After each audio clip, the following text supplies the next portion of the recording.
ಯಾವುದಾದರೂ ಒಂದು ಸಂಖ್ಯೆಯನ್ನ ಆ ಸಂಖ್ಯೆ ಇಂಟು 1 ಅಂತ ಬರ್ಕೊಂಡ್ರೆ ನಮಗೆ ಮತ್ತದೇ ಸಂಖ್ಯೆ ಸಿಕ್ಕತ್ತೆ.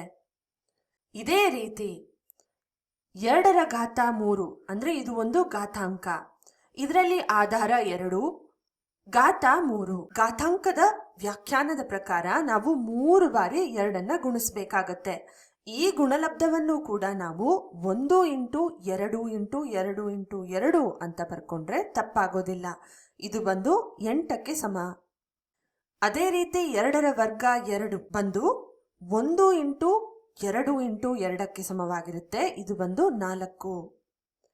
2ರ ಘಾತ 1 ಇದೇ ವಿಧಾನದಲ್ಲಿ ನಾವು ಬರ್ಕೊಳ್ಳೋದಾದ್ರೆ 1 ಇಂಟು 2 ಅಂತ ಬರ್ಕೊಳ್ತೇವೆ. ಈ 3 ಹಂತದಲ್ಲಿ ಒಂದು ವಿನ್ಯಾಸ ಇದೆ, ಅದನ್ನ ಮೊದಲು ಅವಲೋಕನ ಮಾಡೋಣ.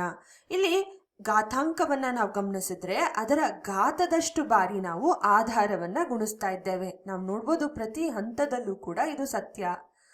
3ನೇ ಹಂತದಲ್ಲಿ ಒಮ್ಮೆ ನಾವು 2ಅನ್ನ ಗುಣಿಸಿದ್ವಿ.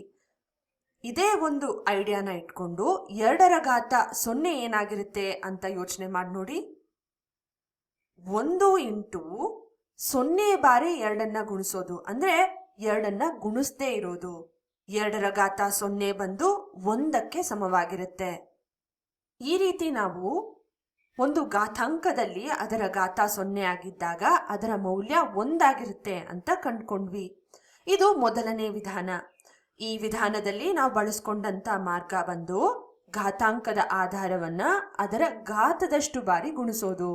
ಈ ವಿಷಯವನ್ನ ಅರ್ಥ ಮಾಡ್ಕೊಳ್ಳಿಕ್ಕೆ ಮತ್ತೊಂದು ಸುಲಭ ವಿಧಾನ ಕೂಡ ಇದೆ. ಇದು ನನ್ನ ನೆಚ್ಚಿನ ವಿಧಾನ. ಇದಕ್ಕೆ ನಾನು ಬೇರೆ ಘಾತಾಂಕವನ್ನ ತಗೊಳ್ತೇನೆ. 3ರ ಘಾತ 4 ಅಂತ ತಗೊಳ್ಳೋಣ. ಅಂದ್ರೆ 3ಅನ್ನ 4 ಬಾರಿ ಗುಣಿಸೋದು. ಇದು ಬಂದು 81ಕ್ಕೆ ಸಮವಾಗಿರುತ್ತೆ.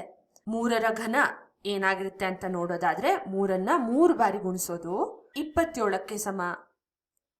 ಇನ್ನು 3ರ ವರ್ಗ ಬಂದು 3 3ಲಿ 9. 3ರ ಘಾತ 1 ಬಂದು 3ಕ್ಕೆ ಸಮವಾಗಿರುತ್ತೆ. ಇದೇ ರೀತಿ 3ರ ಘಾತ 0 ಏನಾಗಿರುತ್ತೆ ಅಂತ ನಾವು ತಿಳ್ಕೊಳ್ಬೇಕು ಅಂದ್ರೆ ಈ ಹಿಂದೆ ಮಾಡಿದಂತ ಹಂತಗಳನ್ನ ಮತ್ತೊಮ್ಮೆ ಅವಲೋಕನ ಮಾಡಿ ಯಾವುದಾದ್ರೂ ಒಂದು ಪ್ಯಾಟರ್ನ್ ಸಿಕ್ಕುತ್ತಾ ಅಂತ ಗಮನಿಸಬೇಕಾಗತ್ತೆ. ನಾವು ನೋಡ್ಬೋದು ಮೊದಲನೇ ಹಂತದಲ್ಲಿ ನಮಗೆ ಸಿಕ್ಕ ಉತ್ತರ ಬಂದು 81, 2ನೇ ಹಂತದಲ್ಲಿ 27.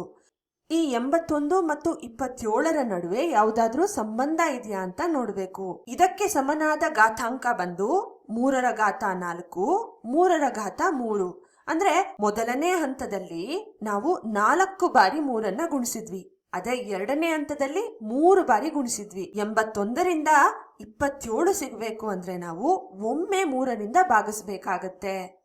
ಅದೇ ರೀತಿ 27ರಿಂದ 9 ಸಿಗಬೇಕು ಅಂದ್ರೆ 27ಅನ್ನ ನಾವು 3ರಿಂದ ಭಾಗಿಸ್ಬೇಕು. 9ರಿಂದ 3 ಸಿಗಬೇಕಂದ್ರೆ ಮತ್ತೊಮ್ಮೆ ನಾವು 3ರಿಂದ ಭಾಗಿಸ್ಬೇಕಾಗತ್ತೆ. ಇದೇ ವಿನ್ಯಾಸವನ್ನ ಮುಂದುವರಿಸಿದಾಗ 3ರ ಘಾತ 0 ಏನಾಗುತ್ತೆ? 3ಅನ್ನ 3ರಿಂದ ಭಾಗಿಸ್ತೇವೆ. 3/3 1ಕ್ಕೆ ಸಮ. ಆದ್ರಿಂದ 3ರ ಘಾತ 0 ಬಂದು 1. ಈ ವಿಧಾನದಲ್ಲಿ ನಾವು ಬಳಸಿದಂತ ಮಾರ್ಗ ಬಂದು ಪ್ರತಿ ಹಂತದಲ್ಲಿ ನಾವು ಆಧಾರದಿಂದ ಭಾಗಿಸ್ತಾ ಹೋದ್ವಿ. ಈ ರೀತಿ ಯಾವುದಾದ್ರೂ ಒಂದು ಸಂಖ್ಯೆ, ಆ ಸಂಖ್ಯೆನ ಎ ಅಂತ ಅನ್ಕೊಳ್ಳೋಣ. ಅಂದ್ರೆ ಯಾವುದಾದ್ರೂ ಒಂದು ಸಂಖ್ಯೆಯ ಘಾತ 0 ಆಗಿದ್ರೆ ಅದರ ಮೌಲ್ಯ 1ಕ್ಕೆ ಸಮವಾಗಿರುತ್ತೆ. ಆದ್ರೆ ನೆನ್ಪಿರ್ಲಿ, ಇಲ್ಲಿ ಎ 0 ಆಗಿರಬಾರ್ದು, ಯಾವುದಾದ್ರೂ ಒಂದು ಎಣಿಕೆ ಸಂಖ್ಯೆ ಆಗಿರ್ಬೇಕು. ಈ ವಿಡಿಯೋನ ಕೊನೆಯಲ್ಲಿ ನಾನು ನಿಮ್ಗೊಂದು ಒಗಟನ್ನ ಕೊಡ್ತೀನಿ. ಒಂದ್ ವೇಳೆ ಎ 0 ಆಗ್ಬಿಟ್ರೆ ಅಂದ್ರೆ 0ಯ ಘಾತ 0 ಯಾವ ಮೌಲ್ಯವನ್ನ ಹೊಂದಿರುತ್ತೆ? ಈ ಒಗಟನ್ನ ಬಿಡಿಸ್ಲಿಕ್ಕೆ ನಾನು ನಿಮ್ಗೊಂದು ಚಿಕ್ಕ ಸುಳಿವನ್ನು ಕೂಡ ಕೊಡ್ತೇನೆ. ನೀವು ಎರಡೂ ವಿಧಾನದಲ್ಲಿ ಈ ಒಗಟನ್ನ ಬಿಡಿಸ್ಲಿಕ್ಕೆ ಪ್ರಯತ್ನಿಸಬಹುದು. ಮೊದಲನೇ ವಿಧಾನದಲ್ಲಿ ಮಾಡೋದಾದ್ರೆ ಉತ್ತರ 1 ಅಂತ ಸಿಕ್ಕತ್ತೆ. ಅದೇ 2ನೇ ವಿಧಾನದಲ್ಲಿ ಮಾಡುವಾಗ 0ನ 0ಇಂದ ಭಾಗಿಸ್ಬೇಕಾಗತ್ತೆ. 0ನ 0ಇಂದ ನಾವು ಗಣಿತದಲ್ಲಿ ಭಾಗಿಸೋದಿಲ್ಲ. ಅದು ಮಾಡೋದು ಹೇಗೆ ಅಂತ ನಮ್ಗೆ ತಿಳಿದಿಲ್ಲ. ಇಲ್ಲಿಗೆ ನಿಲ್ಲಿಸ್ತೇನೆ. 0ಯ ಘಾತ 0 ಯಾವ ಮೌಲ್ಯವನ್ನ ಕೊಡುತ್ತೆ ಅಂತ ಆಲೋಚನೆ ಮಾಡಿ ನೋಡಿ.